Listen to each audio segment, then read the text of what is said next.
دی ہیں. میں یہاں پر یہ ضرور بتاؤں گی، جیسے زرتاج نے کہا کہ محرم کے حوالے سے خان صاحب کا یہ میسج ہے کہ اگر آپ حضرت امام حسین رضی اللہ عنہ کی زندگی کو دیکھیں اور اس واقعہ کربلا کو دیکھیں تو امام عالی مقام نے حق کے لیے بالکل اپنا نہ سر جھکایا نہ گردن جھکائی، اور انہوں نے جو فرعون وقت کا یزید تھا، طاقتور تھا، اس کے آگے وہ نہیں جھکے. زندگی پہ زیادہ انہوں نے سچ کہنے کو، حق کہنے کو جو ہے وہ پریفر کیا،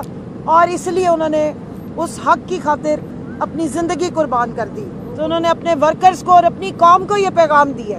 کہ جو قومیں حق اور سچ کے لیے کھڑی نہیں ہوتی پھر غلامی ان کی زندگی ہوتی ہے، اور جو حق اور سچ پہ کھڑے ہو جاتے ہیں وہی آزاد ہوتے ہیں. اور یہی فلسفہ کربلا ہے، یہی فلسفہ محرم میں جو اس کی تحریم ہے، تکریم ہے، اور یہی ہم نے اپنے حضرت امام حسین کی زندگی سے سیکھا ہے جو انہوں نے بتایا. اس کے ساتھ ساتھ آخری بات سن لیں. جو لسٹوں کی بات ہوئی تو انہوں نے تینوں کا نام دیا ہے کہ آپ تینوں ڈیسیژن بھی لیں، تمام اپنی جتنی ورکرز خواتین ہیں ان کے بارے میں اچھی طرح جانچ پڑتال کریں، اور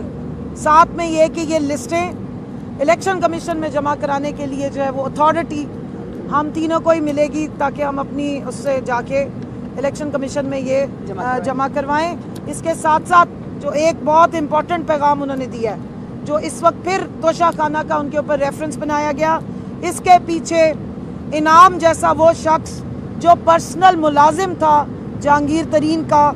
اور جو 2 جگہوں سے تنخواہیں لے رہا تھا، اس کی وجہ سے اس کو نکالا گیا تھا، اس نے یہ سارا جھوٹی گواہیاں دی ہیں اس دفعہ بھی آ کے، اور یہ اس کو لانے والا اون چودھری تھا.